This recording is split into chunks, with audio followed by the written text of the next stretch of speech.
Et la halachot. On est le bête, le 2 dans le mois de Hadar, de la joie. On est dans une paracha remplie de couleurs aussi. Mais si vous remarquez bien, dans le temple, la couleur la plus dominante, la plus présente, c'est le zahav, le doré. Partout, il fallait, même dans l'arche, je suis à l'étape de la loi, c'est pita auto zahav, les crochets zahav. Il y avait un peu, bien sûr, de l'argent, de cuivre, mais zahav. C'est incroyable parce que le Zohar HaKadosh, Rabbi Shimon Bar Yochai, il nous apprend que le zahav, l'or en hébreu, représente de la rigueur, dur. C'est étonnant, parce qu'on a l'impression que c'est l'inverse. L'argent, il est beaucoup plus chesed, beaucoup plus d'abondance. C'est vrai qu'entre parenthèses, même pour le mariage, il y a beaucoup de jeunes mariés, ils veulent acheter une bague pour la choupa.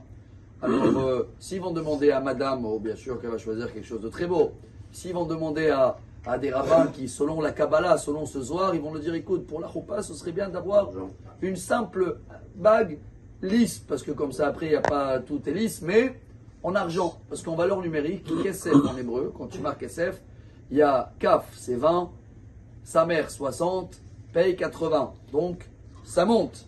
Mais Zahav, c'est l'inverse. Zahav, c'est 7, 5, 2 dans la valeur numérique. Ça descend. Donc, il vaut mieux toujours de monter. Bravo. Bien sûr qu'après la choupa, elle peut changer de l'alliance et tout. Ça, c'était la parenthèse. Ce qui est étonnant, comment ça se fait que dans le temple, où ça doit être la bonté, justement, il y a plus de cette couleur de rigueur. Le Midrash, il dit que Dieu, il a créé l'or que pour le Beth Amikdash. On va aller un peu plus loin.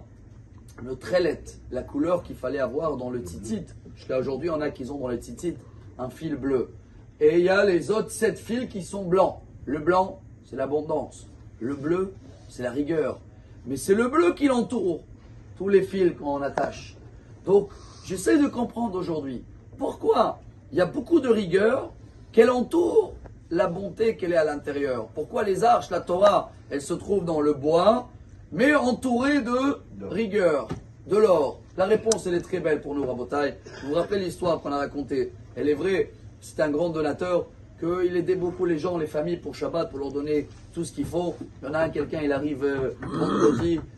Vous pouvez m'aider un peu pour Shabbat? J'ai attendu que vous êtes remplis d'abondance et de pitié et de l'abondance. Alors, il le tire comme ça, 100 shekels. Il dit voilà pour Shabbat. Le pauvre, il regarde le billet, il dit c'est ça le. Ils m'ont dit tu payes tout le Shabbat, etc. Je lui dis écoutez bien monsieur, heureusement que j'ai un peu de rigueur à ma abondance. Parce qu'il y avait quelqu'un qui est venu il y a 2 minutes, j'allais tout le donner. Mais heureusement que j'avais un peu de rigueur pour celui-là qui est venu avant toi, pour garder un peu de la bonté pour toi. Donc on apprend dans toute la vie, chers amis, l'intérieur, le fond, le cœur, il doit être rempli d'abondance. Mais il faut savoir entourer d'une rigueur très fine.